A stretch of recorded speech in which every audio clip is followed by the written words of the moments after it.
الله الرحمن الرحيم. قل أعوذ برب الفلق من شر ما خلق ومن شر غاسق إذا وقب ومن شر النفاثات في العقد ومن شر حاسد إذا حسد. بسم الله الرحمن الرحيم. الحمد لله رب العالمين، والصلاة والسلام على أشرف الأنبياء والمرسلين نبينا محمد وعلى آله وصحبه أجمعين. اللهم انفعنا بما علمتنا وعلمنا ما ينفعنا وزدنا علما وعملا وتوفيقا برحمتك يا أرحم الراحمين. رب اشرح لي صدري ويسر لي أمري واحلل عقدة من لساني يفقه قولي. سورة الفلق دو سورتوں کا اصل میں یہ سلسلہ ہے، فلق اور ناس. اگرچہ صورتیں دونوں الگ ہیں اور الگ سے اللہ تعالیٰ نے نبی اکرم صلی اللہ علیہ وسلم پر نازل فرمائی، جیسے کہ حدیث میں آتا ہے کہ کچھ مواقع ایسے تھے جس میں نبی اکرم صلی اللہ علیہ وسلم پر صرف سورہ فلق نازل ہوئی. نبی اکرم صلی اللہ علیہ وسلم کو یہ بات کہی گئی کہ اے اللہ کے رسول، قل اعوذ برب الفلق، کہیے پڑھیے اعوذ میں پناہ مانگتا ہوں، کس کی بھی پناہ میں آتا ہوں، برب الفلق جو آسمان کا فلق کا رب ہے اس کی پناہ میں آتا ہوں. اور کچھ احادیث ہیں جس میں آتا ہے نبی اکرم صلی اللہ علیہ وسلم کو صرف سورۃ الناس کے متعلق کہا گیا کہ اللہ کے نبی یہ سورت پڑھیے. سورۃ الاخلاص کے بارے میں، اس کے نزول کے متعلق اس کے نزول کے وقت کے بارے میں ہم نے پڑھا تھا کہ نبی اکرم صلی اللہ علیہ وسلم پر متعدد بار یہ سورت نازل ہوئی. بار بار اللہ تعالیٰ نے نبی اکرم صلی اللہ علیہ وسلم پر سورۃ الاخلاص نازل فرمائی. اور وجہ کیا تھی؟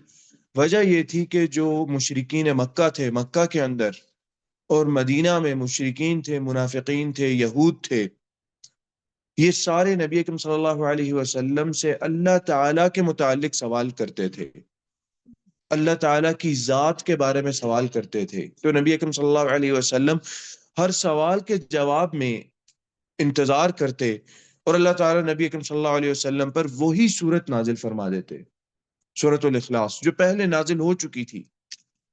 اس کی اہمیت کی وجہ سے، اس کی جامعیت کی وجہ سے کہ اے اللہ کے نبی، جس قسم کا بھی سوال کے الفاظ تو مختلف ہوتے تھے، ایسے تو ہو نہیں سکتا کہ ہر بندے کا سوال اس کے الفاظ بالکل ایک ہوں. تو نبی اکرم صلی اللہ علیہ وسلم کو یہی حکم ملتا رہا کہ سورۃ الاخلاص پڑھ کے بتاتے رہیں. نبی اکرم صلی اللہ علیہ وسلم پر وہ بار بار نازل ہوئی، جس کی وجہ سے مفسرین اور کچھ علماء ان کے اندر یہ بات، اس کے اندر اختلاف ہوا کہ یہ نازل کہاں ہوئی. کچھ نے کہا مکہ میں، کچھ نے کہا مدینہ میں. معوذتین جو ہے یہ سورہ فلق اور ناس، جس کو عام طور پہ معوذتین کہتے ہیں، دو پناہ مانگنے والی، یا وہ صورتیں جن سے پناہ میں آیا جاتا ہے. ان کو نام ہی دے دیا کیونکہ اللہ تعالیٰ نے بہت سارے مواقع پر نبی اکرم صلی اللہ علیہ وسلم پر یہ دونوں صورتیں ایک ساتھ نازل فرمائی. بار بار نبی اکرم صلی اللہ علیہ وسلم پہ یہ صورت نازل ہوئی. حدیث کے مطابق کچھ علماء نے، اور اسی کی بیس پہ پھر وہی بات ہے، کچھ علماء کے درمیان یہ تھوڑا سا اختلاف رہا، کیا یہ مکی ہے یا مدنی ہے. کچھ نے کہا، وعلیکم السلام، کچھ نے کہا کہ یہ مکی ہے، کچھ نے کہا مدنی ہے. مدنی ہونا اس صورت کا یہ زیادہ اقویٰ ہے. کچھ احادیث ہیں حضرت عقبہ بن عامر رضی اللہ تعالی عنہ کے متعلق آتی ہیں کہ حضرت عقبہ بن عامر رضی اللہ تعالی عنہ نبی اکرم صلی اللہ علیہ وسلم کے ساتھ چل رہے تھے. آپ صلی اللہ علیہ وسلم نے حضرت عقبہ بن عامر سے فرمایا، اے عقبہ، قل، کہیے. عقبہ کہتے ہیں اللہ کے رسول کیا کہوں؟ نبی اکرم صلی اللہ علیہ وسلم نے پھر کہا، قل، پڑھیے، کہیں. آپ انہوں نے کہا، یا اللہ کے رسول میں کیا پڑھوں؟ نبی اکرم صلی اللہ علیہ وسلم نے کہا، قل اعوذ برب الفلق. یہاں تک کہ آخر تک نبی اکرم صلی اللہ علیہ وسلم نے یہ سورت پڑھائی حضرت عقبہ بن عامر کو. پھر اسی طرح سورہ ناس کے متعلق اسی وقت نبی اکرم صلی اللہ علیہ وسلم نے حضرت عقبہ بن عامر رضی اللہ تعالیٰ عنہ سے یہ بات کہی. آپ صلی اللہ علیہ وسلم انہوں نے نبی اکرم صلی اللہ علیہ وسلم نے حضرت عقبہ بن عامر کو سورۃ الناس پڑھائی. حضرت عقبہ بن عامر کا رضی اللہ تعالیٰ عنہ کا نبی اکرم صلی اللہ علیہ وسلم کے ساتھ ہونا اور مسلمان ہونا، علماء نے یہاں سے اخذ کیا، کہتے ہیں کہ عقبہ بن عامر رضی اللہ تعالیٰ عنہ ہجرت کے بعد اسلام لائے تھے. تو جب ہجرت کے بعد اسلام لا رہے ہیں تو نبی اکرم صلی اللہ علیہ وسلم ان کو یہ صورتیں پڑھا رہے ہیں، تو اس کا مطلب یہ ہے کہ یہ ہجرت کے بعد نازل ہوئی. اسی طرح ایک اور حدیث ہے، اس میں آتا ہے کہ نبی اکرم صلی اللہ علیہ وسلم حضرت عقبہ بن عامر رضی اللہ تعالیٰ عنہ کے ساتھ تھے. آپ نے کہا حضرت عقبہ بن عامر رضی اللہ تعالیٰ عنہ نبی اکرم صلی اللہ علیہ وسلم کی سواری لے کر آگے آگے چل رہے تھے. نبی اکرم صلی اللہ علیہ وسلم نے حضرت عقبہ بن عامر سے کہا، اے عقبہ سواری پر بیٹھ جاؤ. انہوں نے کہا نہیں اللہ کے رسول، میں کس طرح سواری پر بیٹھوں، آپ بیٹھے ہیں. آپ صلی اللہ علیہ وسلم نے پھر یہی بات دہرائی، کیا عقبہ آؤ سواری پر بیٹھ جاؤ. حضرت عقبہ کہتے ہیں مجھے یہ ڈر آیا کہ کہیں میرا انکار کرنا جو کہ ادب کی وجہ سے ہے، میں نہیں چاہتا کہ اللہ کے نبی سواری سے اترے اور میں سواری پہ بیٹھا ہوں اور اللہ کے نبی صلی اللہ علیہ وسلم سواری کو لے کر چل رہے ہوں جس طرح ابھی میں چل رہا ہوں سواری کو لے کر. حضرت عقبہ بن عامر رضی اللہ تعالیٰ عنہ کہتے ہیں مجھے ڈر آیا کہ کہیں یہ اللہ کے رسول کی حکم کی نافرمانی نہ ہو جائے تو اس میں مجھے گناہ مل جائے گا.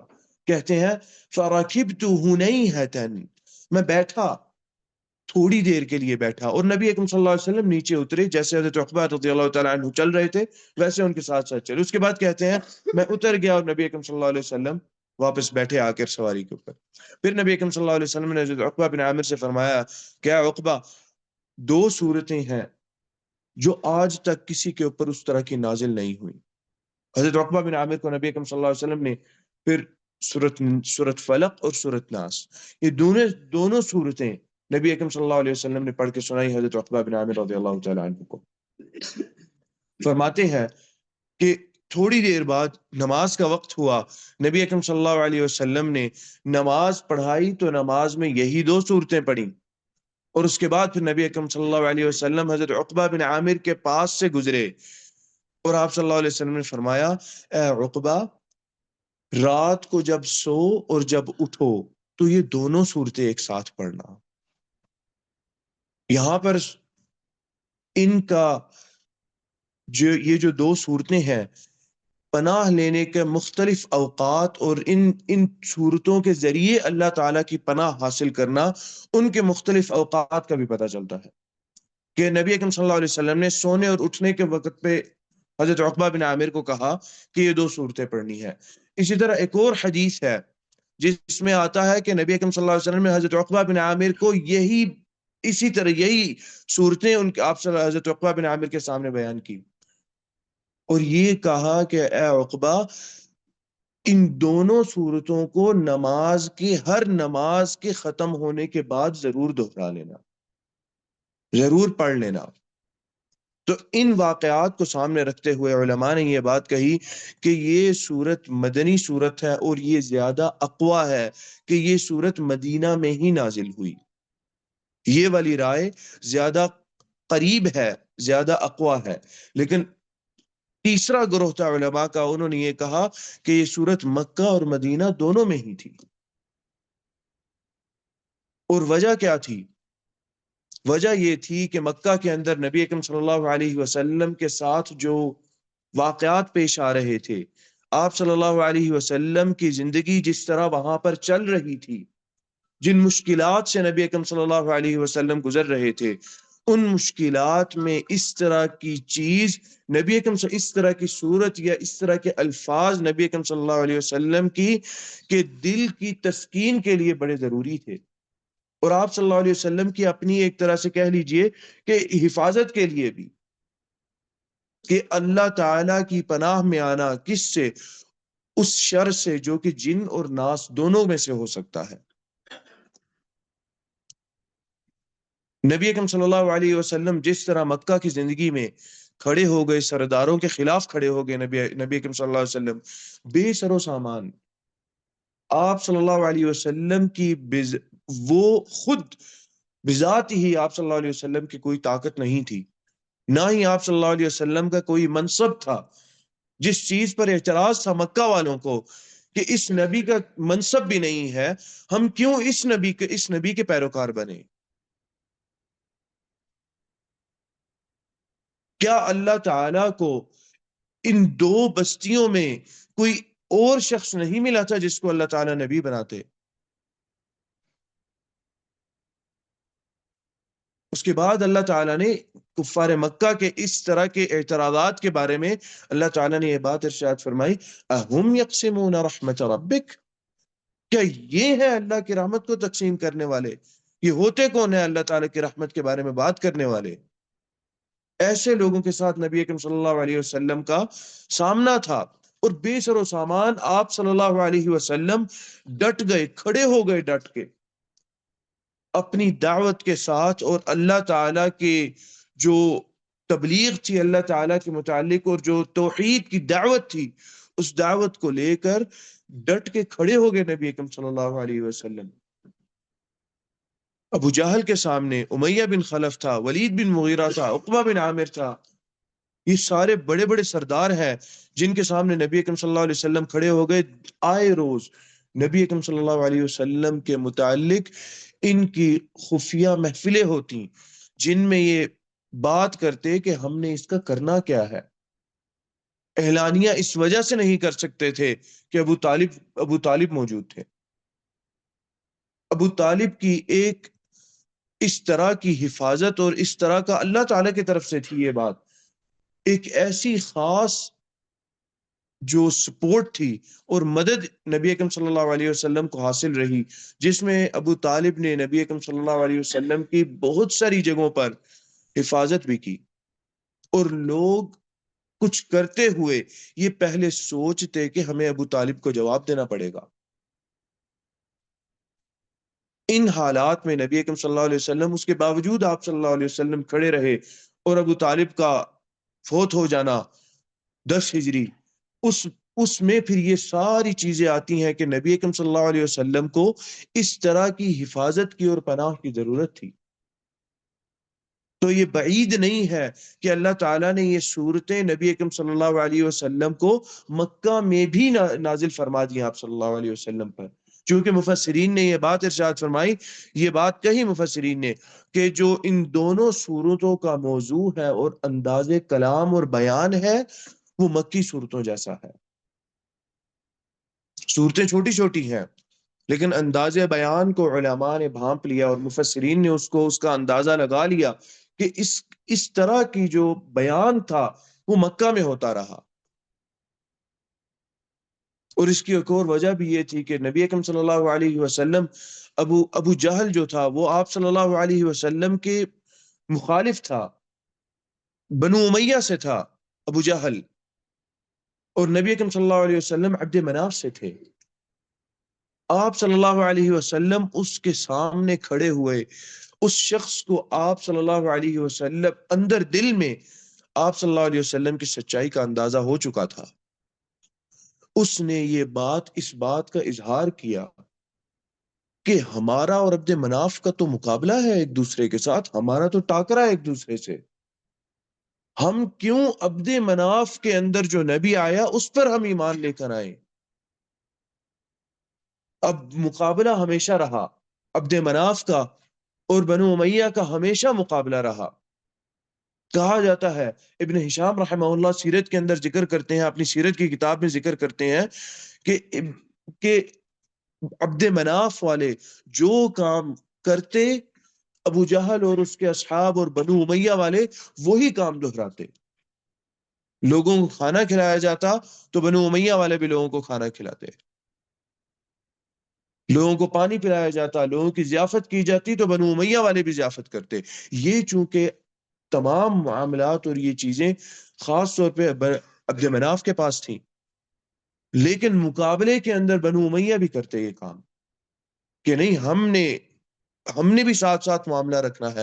اور جب عرب میں عزت اور شرف، یہ دونوں برابر ہو گئے، یہ دونوں قبیلے برابر ہو گئے عزت اور شرف کے اندر، تو اللہ تعالیٰ نے پھر ویسے ہی وہ وقت ہی ایسا تھا کہ نبی اکرم صلی اللہ علیہ وسلم پر نبوت آ گئی.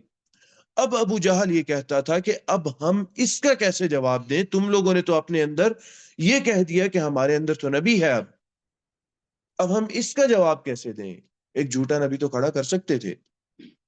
ان کو اندازہ تھا اس بات کا کہ نبی اکرم صلی اللہ علیہ وسلم سچے نبی ہیں. جو وہ حدیث آتی ہے، جو واقعہ ہے جس میں نبی اکرم صلی اللہ علیہ وسلم کو اس آیت کے بعد اللہ تعالیٰ نے حکم دیا وَأَنذِرْ عَشِيرَتَكَ الْأَقْرَبِينَ، کہ اللہ کے نبی اب اپنے عشیرہ کو، اپنے خاندان کو جو آپ کے اقربین ہیں، ان سے دعوت دینا آپ شروع کریں. آپ صلی اللہ علیہ وسلم صفا پہاڑی پر جا کے کھڑے ہوئے اور آپ صلی اللہ علیہ وسلم نے، وہ تمام قصہ آتا ہے، معروف ہے، اس میں ایک بات نبی اکرم صلی اللہ علیہ وسلم نے ارشاد فرمائی. آپ صلی اللہ علیہ وسلم کہتے ہیں کہ اگر میں بتاؤں کہ لشکر آپ پر چڑھائی کرنے والا ہے، اکنتم مصدقیہ، اس کے بجائے قریش یہ جواب دیتے کہ جی بات آپ کی مانیں گے. انہوں نے اس سے بڑھ کے اگلا جواب دیا کہ ہم نے تو آپ کو کبھی جھوٹ بولتے ہی نہیں دیکھا، آپ ہم سے کیوں پوچھ رہے ہیں؟ ہم آپ کی بات مانیں گے، ہم تو آنکھیں بند کر کے آپ کی بات مانیں گے. ما جربنا علیک کذبا، ہم نے کبھی آپ کو جھوٹ بولتے نہیں دیکھا، آپ یہ بات کیوں کر رہے ہیں کہ ہم آپ کو سچا مانیں گے؟ آنکھیں بند کر کے ہم آپ کو سچا مانیں گے. نبی اکرم صلی اللہ علیہ وسلم نے دین کی دعوت دی، اسی جگہ نبی اکرم صلی اللہ علیہ وسلم کو جھٹلا دیا.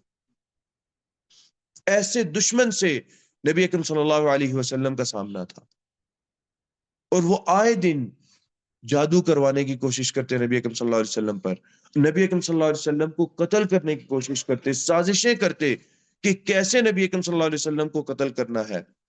جادو کروایا جاتا نبی اکرم صلی اللہ علیہ وسلم پر کہ یا تو نبی اکرم صلی اللہ علیہ وسلم فوت ہو جائیں، یا نبی اکرم صلی اللہ علیہ وسلم نعوذ باللہ پاگل ہو جائیں، مجنون ہو جائیں، یا نبی اکرم صلی اللہ علیہ وسلم کے حواس نہ رہے آپ صلی اللہ علیہ وسلم کے ساتھ. یہ والی چیزیں مکہ میں ہوتی رہیں، ان چیزوں کا سامنا تھا نبی اکرم صلی اللہ علیہ وسلم کو. تو کوئی بعید نہیں کہ اللہ تعالیٰ نے آپ صلی اللہ علیہ وسلم پر ان 2 صورتوں کو مکہ میں بھی نازل فرما دیا ہو. اور ہمیشہ جب بھی ان کا تذکرہ رہا، ان صورتوں کو ساتھ ہی بیان کیا، اور ان دونوں صورتوں کا مضمون بھی ایک جیسا ہے، بہت قریب کا تعلق ہے ان دونوں صورتوں کا مضمون کے لحاظ سے بھی. اور یہی معاملہ جو نبی اکرم صلی اللہ علیہ وسلم کو جن چیزوں کا سامنا تھا، بے سر و سامانی کی حالت میں آپ صلی اللہ علیہ وسلم نے جا کے ڈٹ کے کھڑے ہو جانا. سرداروں کے سامنے، چھوٹے سردار نہیں تھے. اگر ہم یہ بول رہے ہیں کہ جی سردار تھے، تو ملوک تو سردار سے بڑے ہوتے ہیں، یہ سردار ملوک کے مرتبے کے سردار تھے، کفار مکہ کے جو تھے سردار. عرب کا سب سے بڑا قبیلہ تھا قریش. قریش کے بعد ثقیف قبیلہ سب سے بڑا تھا، جو کہ طائف میں تھا، آپس میں قریب ہی تھے. ایسی بات بھی نہیں کہ دوسرا سب سے بڑا قبیلہ تھوڑا دور ہو. 2 قبیلے بالکل ساتھ ہی قریب ہی ہیں، کوئی دور نہیں ہے. نبی اکرم صلی اللہ علیہ وسلم طائف گئے. آپ صلی اللہ علیہ وسلم عبد علیل کے جو وہ بچے ہیں، 3 بیٹے تھے، ان سے نبی اکرم صلی اللہ علیہ وسلم نے ملاقات کی. سردار تھے وہ طائف کے. نبی اکرم صلی اللہ علیہ وسلم جا کے ان کو دعوت دی اسلام کی دعوت دی. نبی اکرم صلی اللہ علیہ وسلم کو بڑے برے انداز سے انہوں نے رد کیا. آپ صلی اللہ علیہ وسلم کا طائف جانا کیوں تھا؟ آپ صلی اللہ علیہ وسلم کا طائف جانا اس لیے تھا کہ نبی اکرم صلی اللہ علیہ وسلم کی دل میں ایک یہ بات تھی، ایک یہ امید تھی کہ شاید طائف والے مختلف جواب دیں مجھے، ان کا رد عمل مختلف ہو مکہ کے لوگوں سے. اور اس وقت جب نبی اکرم صلی اللہ علیہ وسلم طائف گئے، آپ صلی اللہ علیہ وسلم نے ابو طالب کو کھویا، اور اس کے بعد آپ صلی اللہ علیہ وسلم نے خدیجہ رضی اللہ تعالی عنہ کو کھویا. اس کے بعد چند ہفتوں بعد ہی نبی اکرم صلی اللہ علیہ وسلم نے طائف کا سفر کیا. اور آپ کو پتا ہے اسی سال جو یہ 10ویں نبوت کا سال تھا، جس سال یہ والے سارے واقعات پیش آئے کہ نبی اکرم صلی اللہ علیہ وسلم ابو طالب کو کھویا اور پھر خدیجہ رضی اللہ تعالی عنہ کو کھو دیا، تھوڑے سے عرصے بعد ہی اور اس کے بعد پھر نبی اکرم صلی اللہ علیہ وسلم طائف گئے، اور طائف میں نبی اکرم صلی اللہ علیہ وسلم کے ساتھ جو معاملہ ہوا انہوں نے رد کیا، رد کرنے کے بعد انہوں نے نبی اکرم صلی اللہ علیہ وسلم 10 دن طائف میں رہے، اور آخری دن جو نبی اکرم صلی اللہ علیہ وسلم کے ساتھ انہوں نے کام کیا کہ پتھر مارے نبی اکرم صلی اللہ علیہ وسلم کو، لہو لہان کیا آپ صلی اللہ علیہ وسلم کو. اس سے پہلے آپ صلی اللہ علیہ وسلم کن ایام سے نکل کے آ رہے تھے؟ آپ صلی اللہ علیہ وسلم شیب ابی طالب سے نکل کے آ رہے تھے. 3 سال کا جو مقاطعہ تھا، نبی صحابہ کہتے ہیں کہ ہم نے خشک پتے کھائے اور ہم نے مرے ہوئے جانوروں کی چمڑی کھائی. یہ حالات ہو چکے تھے.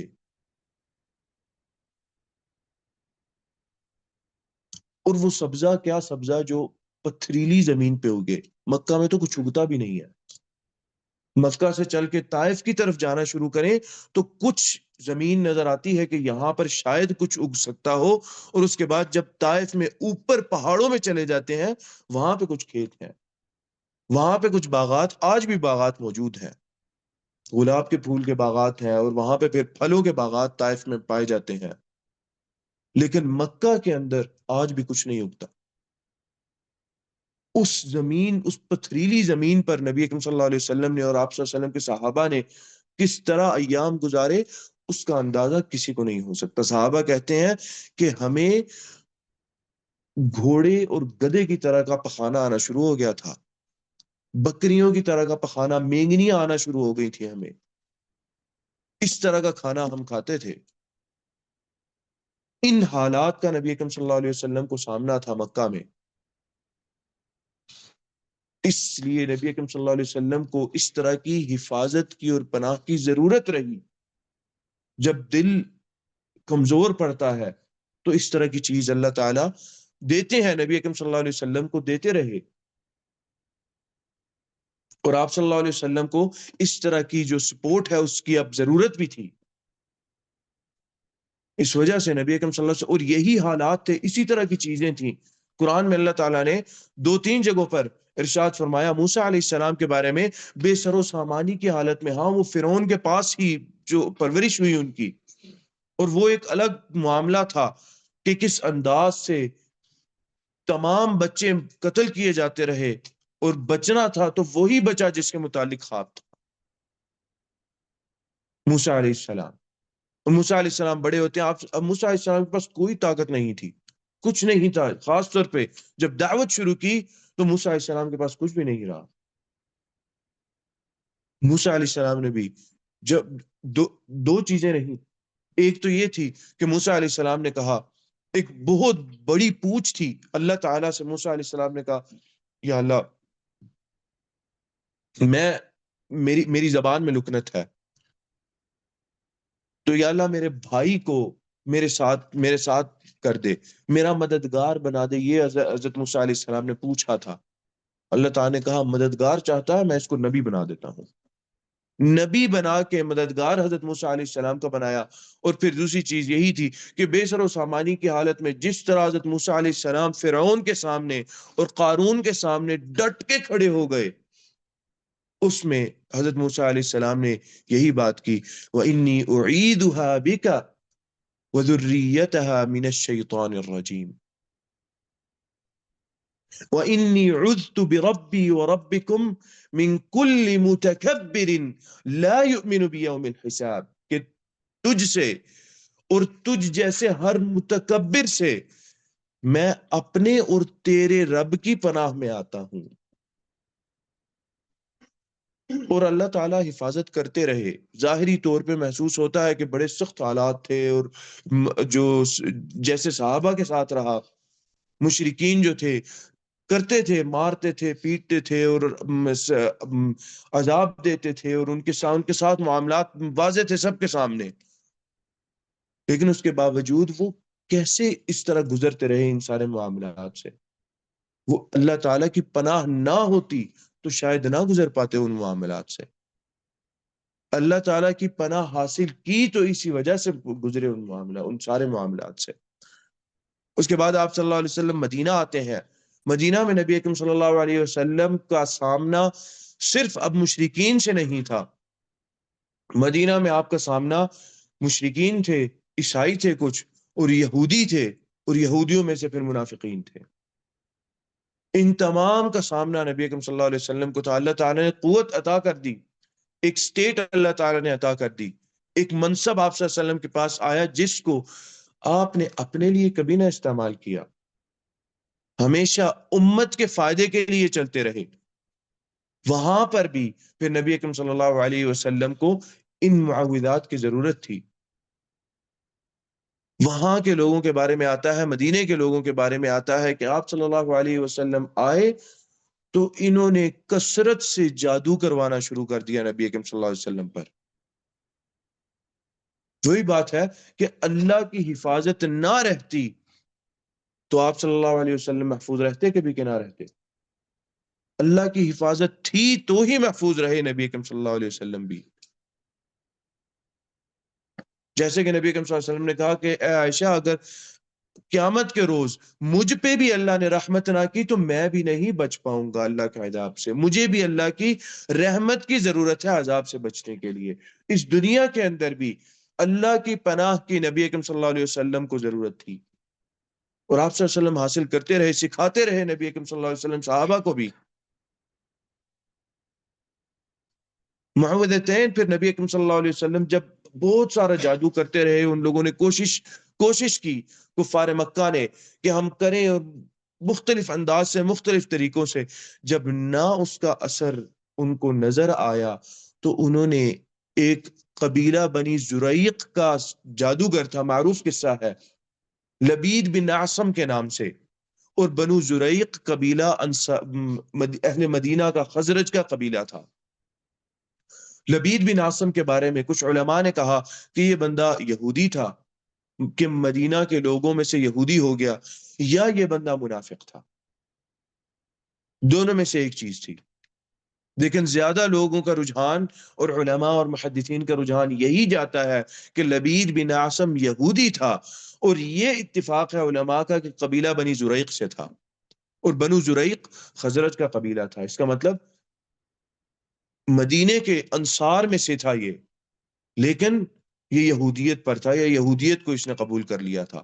اس کے بارے میں آتا ہے کہ اس کا گھرانہ، پورا گھرانہ جادوگر تھا، اور مدینہ میں اس سے طاقتور جادوگر کوئی نہیں تھا۔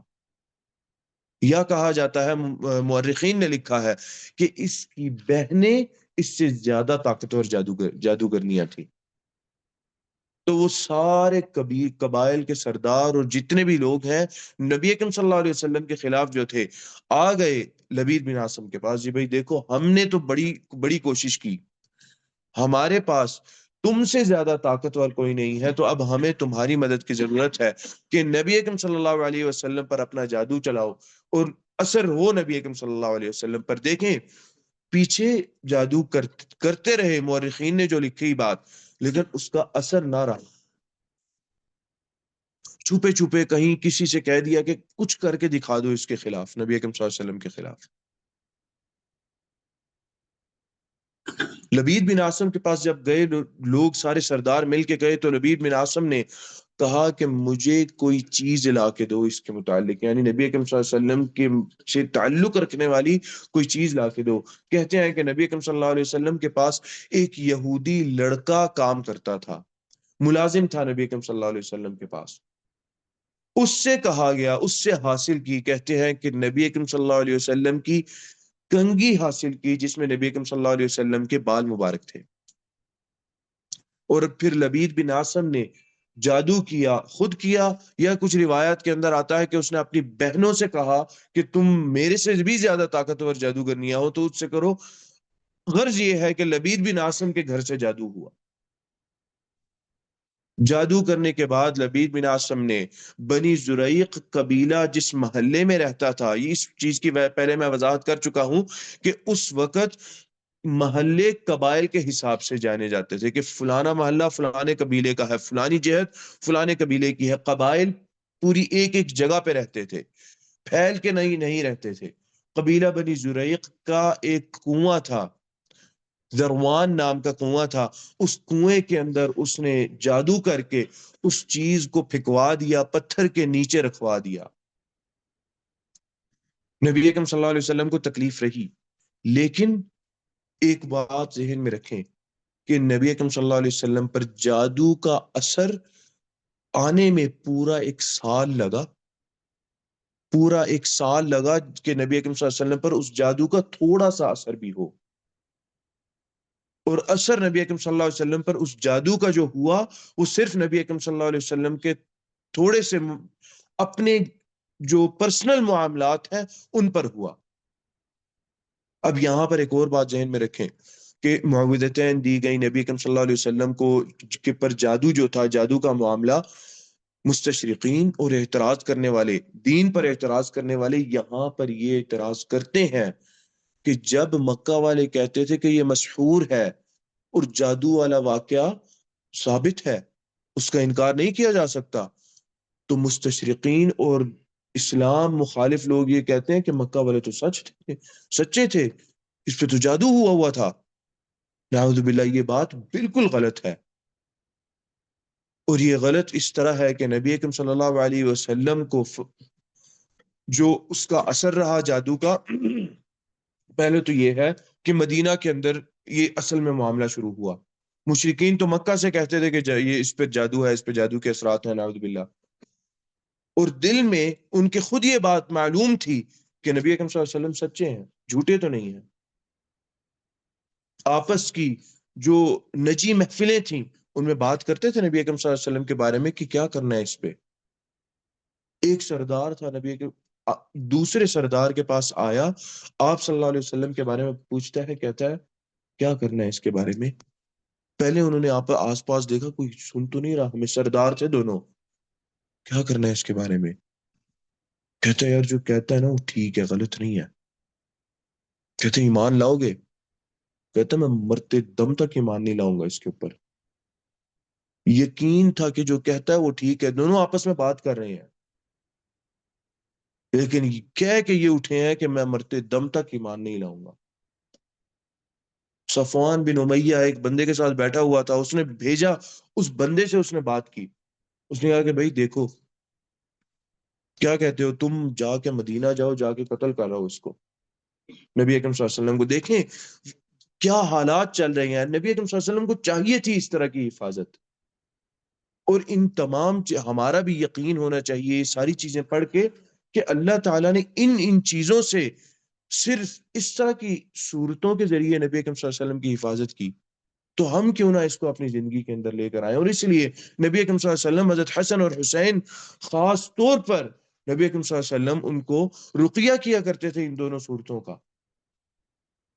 کسی رقیہ آپ صلی اللہ علیہ وسلم تب نہیں کرتے کہ جب کوئی اثرات نظر آ رہے ہیں، آپ صلی اللہ علیہ وسلم عام روٹین میں رقیہ کرتے رہتے۔ رقیہ ضروری نہیں ہے کہ آپ عام ایام میں نہ کریں، بلکہ جب اثرات آتے ہیں تب رقیہ کرنا ہے، نہیں، رقیہ ہم عام ایام میں بھی کرتے رہیں جب انسان یہ سوچے کہ نہیں الحمدللہ میں ٹھیک ہوں۔ کوئی حصی حفاظت ہو اس کے لیے بھی یہ چیزیں ضروری ہیں۔ کوئی آپ کو ویسے مارنا چاہتا ہو یا نقصان پہنچانا چاہتا ہو، اور اس کے ساتھ پھر جادو اور نظر وغیرہ اس طرح کی چیزوں سے بھی حفاظت کے لیے یہ دو صورتیں سب سے اولا اور سب سے اوپر ہیں۔ نبی اکرم صلی اللہ علیہ وسلم بہت سارے، جب آپ صلی اللہ علیہ وسلم کے متعلق اس نے صفوان نے بات کی کہ بھئی جاؤ مدینہ جا کے تم قتل کرو، کہتے ہیں میری بیٹیاں ہیں، میرے گھر والے ہیں، کہتے ہیں اچھا دیکھو اگر پکڑے گئے تو تمہارے گھر والے، ان کی ذمہ داری، ان کی کفالت میری ہوگی۔ امیر آدمی تھا، میں ان کی ذمہ داری، میں اس کی ذمہ داری لیتا ہوں۔ اس نے کہا اتنا بڑا میں کام کروں گا، اتنا میرا نام جو ہے وہ مشہور ہو جائے گا پورے عرب میں، مرتا ہوں زندہ رہتا ہوں میرا نام مشہور ہو جائے گا کہ اس نے یہ کام کیا تھا۔ پہنچ گیا مدینہ، حضرت عمر دیکھ کے پہچان گئے، تم کہاں پہ آ گئے ہو؟ پکڑ لیا، پکڑ کے حضرت نبی اکرم صلی اللہ علیہ وسلم کے پاس لے گئے۔ حضرت عمر رضی اللہ تعالیٰ عنہ کو آپ صلی اللہ علیہ وسلم نے کہا عمر چھوڑ دو، یا رسول اللہ نقصان دے، چھوڑ دو چھوڑ دو عمر، چھوڑ دو۔ چھوڑ دیا حضرت عمر رضی اللہ تعالیٰ عنہ نے۔ کس لیے آئے ہو؟ نہیں نہیں میں تو بس وہ فلانے سے ملنے آیا ہوں، فلانے سے ملاقات کرنے آیا ہوں، ہمارے حلیف ہے نا، وہ تو میرا دوست ہے، میں اس سے ملاقات کرنے آیا ہوں۔ نبی اکرم صلی اللہ علیہ وسلم نے کہا کہ فلانی وادی میں صفوان کے ساتھ جو بات کی تھی اس پہ نہیں عمل کرنے آئے؟ وہاں پہ خاموش ٹھہر گیا، وہاں پہ رک گیا. کہتے ہیں وہ خود کہتا ہے کہ اس کا تو میرے اور صفوان کے علاوہ کسی کو علم ہی نہیں تھا. اس وادی میں کوئی تھا ہی نہیں میرے اور صفوان کے علاوہ. میرے پہنچنے سے پہلے ان کو کیسے خبر پہنچ گئی ہے کہ میں کس نیت سے پہنچا؟ انکار کرتا رہا. نبی کریم صلی اللہ علیہ وسلم نے کہا دیکھو فائدہ نہیں ہے، مجھے پتا ہے کس لیے آئے ہو، اللہ تعالیٰ نے خبر دے دیا. صرف اس چیز کی وجہ سے وہ بندہ اسلام لے کے مکہ گیا، اسلام قبول کر کے وہ مکہ گیا، صحابی کا شرف حاصل کر کے مکہ واپس لوٹ کے آواز ہوئی. اس طرح کی حفاظت رہی نبی اکرم صلی اللہ علیہ وسلم کے ساتھ اللہ تعالیٰ کی. اور وہ یہی معوذتین والی بات تھی. نبی اکرم صلی اللہ علیہ وسلم معوذتین کا ورد رکھتے، اور نبی اکرم صلی اللہ علیہ وسلم پڑھتے جن جن اوقات میں نے جیسے بتایا ہے کہ عقبہ بن عامر رضی اللہ تعالیٰ عنہ کو آپ صلی اللہ علیہ وسلم نے نصیحت کی کہ عقبہ ان کو کہاں کا کب کب پڑھنا ہے. 5 نمازوں کے بعد آپ صلی اللہ علیہ وسلم نے کہا، 5 نمازوں کے بعد، کل دبر کل صلاح، ہر نماز ختم کرنے کے بعد اذکار ہیں. ان میں سے یہ بھی ہیں جیسے کہ حضرت معاذ بن جبل کے بارے میں آپ صلی اللہ علیہ وسلم میں حدیث آتی ہے کہ اللہم انت السلام ومنک السلام تبارک یا ذا الجلال والاکرام، یہ والے تو فقل دبر کل صلاح، یہ والے اذکار بھی بتائے نماز ختم ہونے کے بعد. اس کے بعد یہ والی چیز حضرت عقبہ بن عامر سے آتی ہے کہ ہر نماز کے بعد معوذتین ہم لوگ پڑھیں. وجہ کیا ہے؟ وجہ یہ ہے کہ شیطان ہر مسلمان کے خلاف ہر وقت چل رہا ہے، اور جو قرین انسان کا ہے، انسان کا جو اللہ تعالیٰ اس کو پیدا کرتے ہیں ہر انسان کے ساتھ جوڑتے ہیں، اللہ تعالیٰ اس قرین کو، اس جن کو، وہ انسان کے حق میں کام نہیں کرتا، وہ انسان کے مخالف ہوتا ہے ہمیشہ. وہ نقصان پہنچانے کی کوشش میں رہتا ہے انسان کو. صرف نبی اکرم صلی اللہ علیہ وسلم تھے جنہوں نے کہا کہ ہاں مجھے اللہ تعالیٰ نے اس کے اوپر طاقت دے دی اور وہ ایمان لے آیا ہے. صرف نبی اکرم صلی اللہ علیہ وسلم کے بارے میں یہ بات ہے، اس کے علاوہ کسی اور کے بارے میں یہ بات نہیں ہے. ہمیں ایک ایک لمحے، ہر ہر سٹیپ پہ، ہر ہر قدم پہ ہمیں اس طرح کی حفاظت کی ضرورت ہے جو نبی اکرم صلی اللہ علیہ وسلم کو معوذتین کے ذریعے ملی. لبید بن عاصم نے جادو کیا، 1 سال بعد اس کا اثر ہوا. آخری 3 مہینے جو تھے تھوڑا سا زیادہ اثر تھا، اور اس کے بعد آخری 3 دن شدید اثر رہا نبی اکرم صلی اللہ علیہ وسلم کا، نبی اکرم صلی اللہ علیہ وسلم پر. جو آخری 3 مہینے تھے، اب اعتراض جو مستشرقین کا یا جو اسلام پر اعتراضات کرنے والے لوگ ہیں، کبھی یہاں پر تو جادو ہو گیا اور آپ صلی اللہ علیہ وسلم شاید اب دین تو سارا، ہمیں کیا پتا کہ نبی اکرم صلی اللہ علیہ وسلم نے لوگوں نے جادو کروا کے آپ صلی اللہ علیہ وسلم سے کیا کیا باتیں کہلوا دی. وہی بات ہے نا کہ جو کہتے ہیں نہیں نہیں دین یہ حکم تو ٹھیک نہیں ہے، یہ ایسے نہیں ہونا چاہیے تھا، یہ انسانیت کے خلاف چیز ہے، یہ فلانی ہے، یہ فلانی ہے. اس طرح کے لوگ اس طرح کے اعتراضات میں آتے ہیں. اس پورے واقعے کے اندر جہاں پر بھی آپ پڑھیں گے نبی اکرم صلی اللہ علیہ وسلم پر جو جادو کا اثر ہوا، جادو کا اثر آپ صلی اللہ علیہ وسلم کے نجی معاملات پہ تک کہیں پہ بھی نہیں آتا. پوری سیرت میں نبی اکرم صلی اللہ علیہ وسلم کی کہ آپ صلی اللہ علیہ وسلم کے کچھ احکامات ایسے ہوں جو مخالف اسلام ہوں، جو اسلام کے مخالف احکامات آپ صلی اللہ علیہ وسلم نے اچانک دینے شروع کر دیے ہوں. آپ صلی اللہ علیہ وسلم کے خطبات ایسے ہوں کہ لوگ محسوس کریں کہ کوئی چیز خراب ہے، سمجھ نہیں آ رہی کچھ. کسی کو کچھ احساس نہیں ہوا اس پورے عرصے کہ جب نبی اکرم صلی اللہ علیہ وسلم پریشان رہے اور آپ صلی اللہ علیہ وسلم اس بیماری میں رہے، اس جادو کی وجہ سے جو لبید بن عاصم نے کیا تھا. کہتے ہیں صحابہ آپ صلی اللہ علیہ وسلم کے قریب ترین صحابہ، ان کو بھی احساس نہیں ہوا کہ آپ صلی اللہ علیہ وسلم اس چیز کے اندر ہے. کیوں؟ کیونکہ جو آپ صلی اللہ علیہ وسلم کی نبوت کے اور دینی امور تھے، کہیں حدیث کے اندر اور پوری سیرت کے اندر آتا ہو کہ اس طرح کی بات ہوئی ہو کہ صحابہ نے کہا ہو کہ یا رسول اللہ کچھ معاملات ٹھیک نہیں لگ رہے، کہیں پہ بھی نہیں آتا. بلکہ یہ بات آتی ہے کہ نبی اکرم صلی اللہ علیہ وسلم سے یہ بات آتی ہے کہ ہاں میں کوئی کام کرتا ہوں تو بھول جاتا ہوں میں نے کیا یا نہیں کیا. یہ اتنا اثر تھا نبی اکرم صلی اللہ علیہ وسلم، اور اس چیز نے تکلیف دی نبی اکرم صلی اللہ علیہ وسلم کو. آپ صلی اللہ علیہ وسلم اپنی زوجات کے متعلق آپ صلی اللہ علیہ وسلم پاس نہ گئے ہوتے، لیکن ذہن میں آتا شاید میں چلا گیا تھا، ہو گیا اس کا دن، ہو گیا فلانی زوجہ کا دن، ہو گیا اب دوسری زوجہ کا دن ہے. جو آپ صلی اللہ علیہ وسلم نے ایام تقسیم کیے ہوئے تھے آپ اپنی زوجات پر، تو اس چیز کے اندر نبی اکرم صلی اللہ علیہ وسلم کو صرف شک ہوتا اور شبہ ہوتا، اور یہ والی چیز آپ صلی اللہ علیہ وسلم کے ساتھ رہی. وضو کیا ہوتا، شک ہوتا پتہ نہیں کیا ہے نہیں کیا، اس کو بار بار دہراتے، اچھا اب ہو گیا ہے۔ نماز میں بھی کبھی ایسی بات نہیں آئی کہ نبی اکرم صلی اللہ علیہ وسلم نماز کے اندر اس طرح کا ہوا ہو، یا آپ صلی اللہ علیہ وسلم قرآن پڑھتے ہوئے بھول گئے ہوں یا کوئی غلط پڑھنا شروع کر دیا ہو، تو کہیں پہ بھی صحابہ سے یہ بات نہیں آتی، نہ ہی حدیث کے اندر کسی سیرت کے مقام کے اندر۔ تو یہ والا اعتراض بالکل فضول اعتراض ہے، اس کی کوئی اصل نہیں ہے۔ اس چیز کو اپنے ذہن میں بٹھا لیں کہ نبی اکرم صلی اللہ علیہ وسلم پر جو جادو کیا تھا لبید بن عاصم نے، اس کے بعد پھر اس کے اثرات نبوت یا نبی اکرم صلی اللہ علیہ وسلم کے دینی امور پر ہوئے ہو؟ بالکل نہیں ہوئے تھے۔ اگر ہوئے ہوتے تو کہیں پہ تو ذکر ہوتا، کسی ایک بندے نے تو ذکر کیا ہوتا، کسی ایک بندے سے ذکر نہیں آتا کہ دینی امور یا نبوت کے امور پہ آپ صلی اللہ علیہ وسلم ان چیزوں کا اثرات تھا، ان چیزوں کے اثرات تھے۔ لبید بن عاصم کے بارے میں پھر یہ آتا ہے کہ آپ صلی اللہ علیہ وسلم آخری ایام میں جو تھے، جو آخری جادو کے ایام تھے، دو فرشتے آئے نبی اکرم صلی اللہ علیہ وسلم کے پاس، ایک نبی اکرم صلی اللہ علیہ وسلم کے سر کی طرف کھڑا ہوا اور ایک آپ صلی اللہ علیہ وسلم کے قدم مبارک کی طرف کھڑا ہوا۔ جو قدم مبارک کی طرف تھا اس نے کہا ماں بھی تھی، اس کو کیا ہے؟ اور یہ آپ صلی اللہ علیہ وسلم کو خواب آ رہا ہے، خواب کے اندر آپ کو آ رہا ہے کہ میرے پاس دو فرشتے آئے ہیں۔ انبیاء کا خواب حقیقت ہوتا ہے، وہ حقیقت میں دو فرشتے آپ صلی اللہ علیہ وسلم کی سوتے ہوئی حالت کے اندر، وہ آپ صلی اللہ علیہ وسلم کے پاس حقیقت میں دو فرشتے آئے، اللہ تعالیٰ باخبر کرنا چاہتے تھے نبی اکرم صلی اللہ علیہ وسلم کو، ایک سر کی طرف اور ایک پیر کی طرف۔ ماں بھی کیا ہے؟ تو دوسرے نے کہا، جو سر کی طرف تھا اس نے کہا مطبوبن، کہ مطبوب کا مطلب ہے مسحور، اس پہ جادو کیا گیا ہے، یعنی نبی اکرم صلی اللہ علیہ وسلم پہ جادو کیا گیا ہے۔ جو قدم کی طرف تھا اس نے پوچھا من طبہ، کس نے جادو کیا ہے؟ جو سر کی طرف تھا فرشتہ، اس نے کہا لبید بن عاصم، لبید بن عاصم نے جادو کیا ہے۔ اچھا کہاں پر کیا ہے جادو؟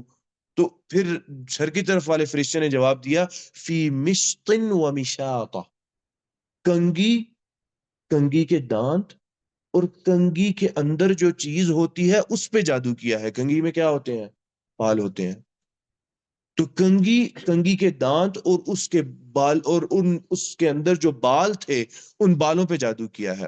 کہاں پر ہے؟ اس نے بتایا کہ بھئی یہ جادو جس چیز پر بھی کیا گیا ہے، یہ جادو بنی زریق کے جو قبیلہ بنی زریق کا جو کنواں ہے درمان، اس کے اندر یہ جادو کی چیزیں پڑی ہیں۔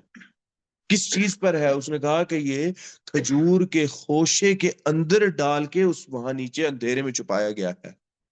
تو نبی اکرم صلی اللہ علیہ وسلم جب اٹھے، آپ صلی اللہ علیہ وسلم اپنے ساتھ صحابہ کو لے کر گئے، صحابہ نیچے اترے اور انہوں نے نیچے اتر کے کنویں کے اندر سے وہ کنگھی اور وہ ساری چیزیں نکالی اور نکال کے لائے، کھجور کا خوشہ اور وہ ساری چیز نکال کے لائے۔ حدیث کے اندر آتا ہے کہ آپ صلی اللہ علیہ وسلم نے کہا کہ آپ صلی اللہ علیہ وسلم فرماتے ہیں کہ جو فرشتوں نے بات کی کہ اس کنویں کے ارد گرد جو کھجوریں ہیں وہ ایسی ہیں جیسے کہ شیطان کا سر ہو، اس کے ارد گرد جتنی بھی کھجوریں لگی ہیں، کھجوروں سے مراد کھجور کے درخت جتنے بھی لگے ہیں، کأنہا رؤوس الشیاطین، جیسے کہ وہ شیاطین کے سر ہوں۔ تو نبی اکرم صلی اللہ علیہ وسلم گئے، سارا کچھ آپ صلی اللہ علیہ وسلم نے حاصل کیا۔ اس کے بعد جب وہ چیز جس پر جادو کیا گیا تھا وہ ایک موم کا پتلا تھا، اور اس پتلے کے اندر سوئیاں چبوئی گئی تھیں، اور وہ اتنا سا اثر نبی اس ساری کسی اور پر شاید ہوتا تو وہ شاید اس جادو کی طاقت سے شاید اپنی جان کھو دیتا۔ یہ تو نبی اکرم صلی اللہ علیہ وسلم تھے، اللہ تعالیٰ کی خاص حفاظت تھی نبی اکرم صلی اللہ علیہ وسلم پر۔ اللہ تعالیٰ نے یہ دو صورتیں اس وقت بھی نازل کی کہ اللہ کے نبی معوذتین پڑھیں، ان کے ذریعے آپ اپنی حفاظت کریں، ان کو پڑھیں، انشاءاللہ اللہ تعالیٰ آپ کی بھرپور حفاظت کریں گے، حصی نقصان سے اور اس طرح کے معنوی نقصان سے بھی جو کہ انسان کو نظر نہیں آتا، جادوئی چیزوں سے بھی اللہ تعالیٰ حفاظت فرمائیں گے۔ نبی اکرم صلی اللہ علیہ وسلم نے وہ جب کنگھی پکڑی اور اس کے اندر جو بال تھا اس کو آپ صلی اللہ علیہ وسلم نے پکڑا تو بال میں 11 گرہیں موجود تھیں۔ اس نے گریں لگا کے، کچھ کہتے ہیں گریں تھیں اور گروں کے اندر سوئیاں تھیں، اور ان سوئیوں کو اس نے اس موم کے پتلے میں ڈال رکھا تھا۔ اور سورہ ناس اور سورہ فلق دونوں کی آیات کو دیکھنے، 5 اور 4، 5 اور 6، 11 آیات ہے۔ ناس اور فلق دونوں کی آیات کو ملائیں 11 آیات بنتی ہیں۔ کہتے ہیں صحابی کہتے ہیں کہ نبی اکرم صلی اللہ علیہ وسلم بیٹھے، آپ صلی اللہ علیہ وسلم گرہ کھولتے اور ایک آیت پڑھتے، ہر گرہ کھولنے پہ آپ صلی اللہ علیہ وسلم ایک آیت پڑھتے۔ یہ حکم دیا گیا کہ اے اللہ کے نبی اس کو کھولیں، اس کو صرف ضائع نہیں کرنا، اس کو کھول کے ضائع کرنا ہے۔ جادو کا اثر تب زائل ہوتا ہے، صرف ضائع کرنے سے زائل نہیں ہوتا، یا جلا دینا وہ ایک الگ چیز ہے، کیونکہ جلا دینے سے مکمل چیز ضائع ہو جاتی ہے۔ اگر ویسے ضائع کرنا ہے، یہ جلایا نہیں جا سکتا ہے، جلانا نہیں ہے، تو اس کو ضائع کرنے سے پہلے اس کو کھول کے ختم کرنا ضروری ہے، اور کھولتے ہوئے انسان معوذتین پڑھتا رہے، آیت الکرسی پڑھتا رہے، ایسی چیزیں پڑھتا رہے جن سے اللہ تعالیٰ حفاظت فرماتے ہیں، ایسی دعائیں اور وہ آیات پڑھتا رہے جن سے اللہ تعالیٰ حفاظت فرماتے ہیں۔ نبی اکرم صلی اللہ علیہ وسلم ہر آیت پڑھتے اور گرہ کھولتے، اگلی آیت پڑھتے گرہ کھولتے، مکمل 11 آیتوں پہ آپ صلی اللہ علیہ وسلم نے مکمل 11 گرہیں کھولیں، اور اس کو نبی اکرم صلی اللہ علیہ وسلم نے پھر زائل کیا، اس کا اثر زائل ہوا، اور اس کو نبی اکرم صلی اللہ علیہ وسلم نے پھر ختم کیا، اس کنگھی کو اور اس بال کو ضائع کیا نبی اکرم صلی اللہ علیہ وسلم نے، اور اس پتلے کو جس پر جادو کیا گیا تھا اس کو ختم کیا۔ نبی اکرم صلی اللہ علیہ وسلم فرماتے ہیں کہ جب یہ جادو ختم ہوا، جب یہ اثر زائل ہوا، تو مجھے ایسے لگا جیسا کہ کسی نے جکڑا ہوا تھا اور میں آزاد ہوا ہوں۔ وہ احساس تھا، وہ فیلنگ تھی، صرف کوئی چیز دیکھی کچھ نہیں تھا، لیکن وہ چیز تھی، اور یہی اسی چیز سے حفاظت کی ضرورت ہے ہمیں۔ نبی اکرم صلی اللہ علیہ وسلم نے پھر لبید بن عاصم کو بلایا، اور لبید بن عاصم نے اعتراف کیا کہ ہاں جادو میں نے کیا تھا، ہماری طرف سے جادو ہوا تھا، اور اس کے آپ صلی اللہ علیہ وسلم نے سخت پکڑ کی۔ جادو کی سزا ذہن میں رکھیے، جادو کی سزا شریعت کے اندر حضرت عمر رضی اللہ تعالیٰ عنہ، نبی اکرم صلی اللہ علیہ وسلم کی کچھ زوجات ہیں، ان سے بھی آتی ہے، جادو کرنے کی، جادوگر کی سزا اگر وہ اس اپنے جرم کے ساتھ پکڑا جائے اور جرم اس کا ثابت ہو تو اس کی سزا قتل ہے۔ اور شریعت میں آپ کہہ لیجئے کہ اجماع کے ساتھ اس سزا کو قبول کیا گیا کہ ٹھیک ہے جادوگر کی یہ سزا ہوگی، اور اس کے بعد دیتے رہے جادوگر پکڑے، جتنے بھی جادوگر پکڑے گئے، خلفاء نے پکڑے، یا ایک تو حضرت فاطمہ رضی اللہ تعالی عنہ کے بارے میں آتا ہے، یا آپ صلی اللہ علیہ وسلم کی کوئی اور دوسری زوجہ تھیں، فاطمہ تو بیٹی تھیں، دوسری کوئی زوجہ تھیں، ان کے بارے میں آتا ہے کہ انہوں نے پکڑا گیا جادوگر، تو اس جادوگرنی تھی، اس جادوگرنی کو قتل کروایا گیا۔ یہ سزا ہے جادوگر کی۔ نبی اکرم صلی اللہ علیہ وسلم، صحابہ نے کہا یا رسول اللہ ہم سزا اس کو دیتے ہیں، اس کو کچھ کریں، نبی اکرم صلی اللہ علیہ وسلم نے کہا کہ نہیں، میں اس کو کچھ نقصان نہیں پہنچاؤں گا، بس ڈانٹا ڈپٹا اس کو، نبی اکرم صلی اللہ علیہ وسلم نے اس نے قبول کیا، اور آپ صلی اللہ علیہ وسلم نے کہا کہ جاؤ نکل جاؤ یہاں سے، نقصان نہیں پہنچانا آپ آئندہ سے۔ نبی اکرم صلی اللہ علیہ وسلم نے کہا کہ میں اپنی ذات کے لیے بدلہ نہیں لینا چاہتا، جو میری ذات پہ ہوا، جس کا تعلق میری ذات کے ساتھ ہے، میں اس چیز میں بدلہ نہیں لوں گا۔ اللہ تعالیٰ نے معوذتین نبی اکرم صلی اللہ علیہ وسلم کو دے دیے، حفاظت والی بات یہاں پر آ گئی، اور چونکہ یہ اس کا یہاں سے بھی پتہ چلتا ہے، یہ اگین وہ پھر ان لوگوں کے لیے رد پہ بات آتی ہے کہ دین اور نبوت پہ اثر نہیں ہوا تھا اس جادو کا، اسی لیے تو نبی اکرم صلی اللہ علیہ وسلم نے کہا کہ یہ میری ذات کا معاملہ ہے، میں اپنی ذات کے لیے کسی کو سزا نہیں دینا چاہتا، نہیں دوں گا میں اس کو سزا۔ اس کو آپ صلی اللہ علیہ وسلم نے معاف فرما دیا۔ اب یہ ساری چیزیں ہیں جن کی وجہ سے معوذتین نازل فرمائے، اور یہ ایک لمبا چوڑا سا مقدمہ ہے جس کو ہمیں سمجھنے کی ضرورت ہے کہ معوذتین کیوں نازل کیے۔ ٹھیک ہے ہم ترجمہ تو پڑھ لیں گے اس کا، لیکن اللہ تعالیٰ نے معوذتین کو نازل کیوں کیا، اور کہاں کہاں پر ہمیں معوذتین پڑھنے چاہیے۔ علماء کہتے ہیں کہ شیطان اس تو میں رہتا ہے کہ کہاں ایک مسلمان آدمی اس کی ارد گرد کی حفاظت ختم ہو تو میں اس پہ اپنا کام چلاؤں، اپنا معاملہ اس پہ کروں، اور یہ چیز بنا جادو کے رہتی ہے۔ بنا جادو کے ایک مسلمان کے خلاف شیطان ٹو میں رہتا ہے۔ ایک جادوگر سے پوچھا گیا، یہ آج کے زمانے کی بات ہے، ٹھیک ہے نا، ایک جادوگر سے پوچھا گیا، لاس اینجلس میں جادوگر تھا وہ، اس سے پوچھا گیا کہ تم جادو وادو کرتے ہو تو سب سے مشکل اثر کن لوگوں پہ محسوس ہوتا ہے، کہ تمہارے جادو کا اثر نہیں ہوتا یا ہوتا ہے تو بہت ہی کم اور بڑی مشکل سے ہوتا ہے۔ اس نے صریح الفاظ میں کہا کہ مسلمان ہے جن پہ جادو کا اثر نہیں ہوتا میرے جادو کا، اور یہ بات اس نے کہی کہ میرا جادو طاقتور ہے، لیکن صرف مسلمان ہے جن پہ جادو کا اثر نہیں ہوتا۔ اور اس نے یہ بات کہی جن پہ اثر ہوتا ہے وہ بڑا خفیف اور تھوڑا سا اثر ہوتا ہے، اور وہ لوگ ہیں جو اپنی نمازیں ضائع کرتے ہیں۔ یہ بات اس جادوگر نے کہی،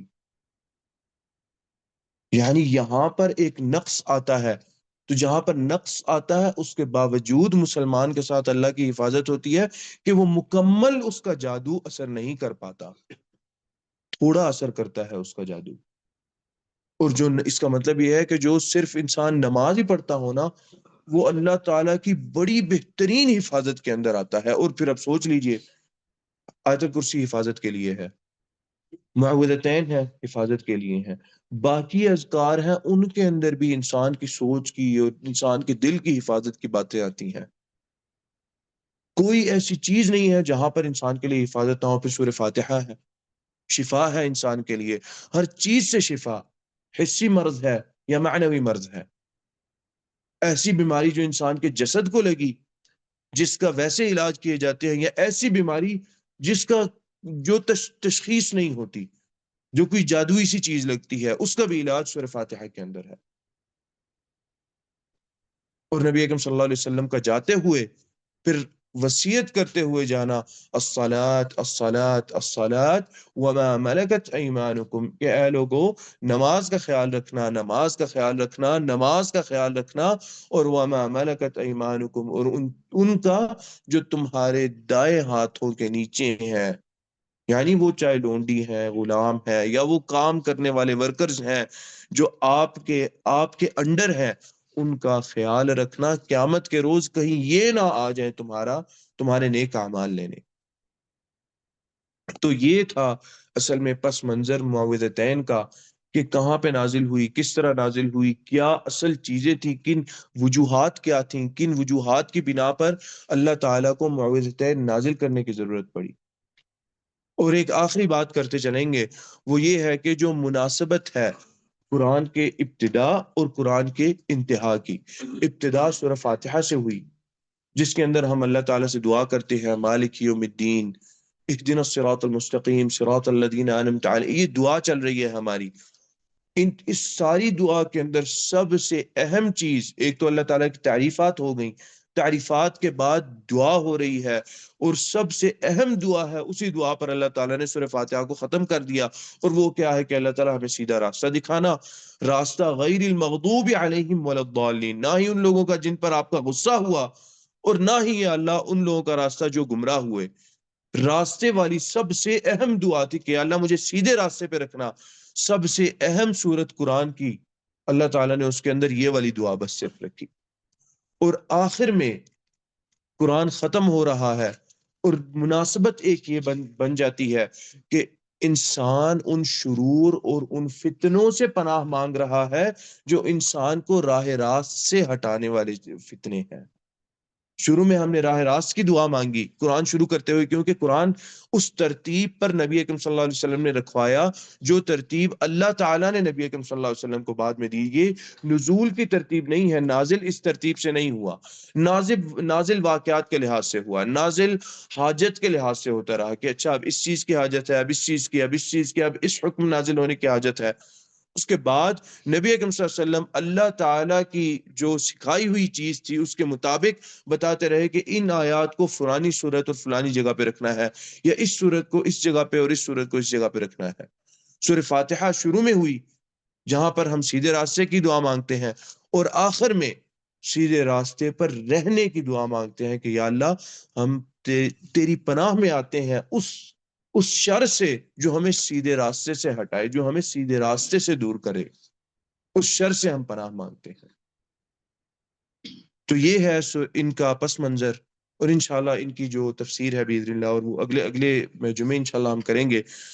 قد قلت ما قلت صوابا فمن الله وإن خطأ فمني والشيطان وأستغفر الله إنه كان غفارا۔ بسم الله الرحمن الرحيم، الحمد لله رب العالمين الرحمن الرحيم مالك يوم الدين، إياك نعبد وإياك نستعين، اهدنا الصراط المستقيم، صراط الذين أنعمت عليهم غير المغضوب عليهم ولا الضالين، آمين.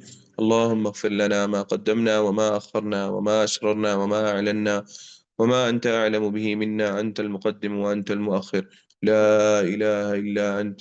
اللهم احفظنا من بين أيدينا ومن خلفنا وعن أيماننا وعن شمائلنا، ونعوذ بعظمتك أن نغتال من تحتنا، ونعوذ بعظمتك أن نغتال من تحتنا. رب ارحمهما كما ربياني صغيرا، رب ارحمهما كما ربياني صغيرا، رب ارحمهما كما ربياني صغيرا. اللهم انصر إخواننا المسلمين في كل مكان، اللهم انصرهم على عدوك وعدوهم، اللهم انصرهم على عدوك وعدوهم. ربنا آتنا في الدنيا حسنة وفي الآخرة حسنة وقنا عذاب النار. وصل اللهم وسلم على نبينا محمد وعلى آله وصحبه أجمعين. الله يجزيك.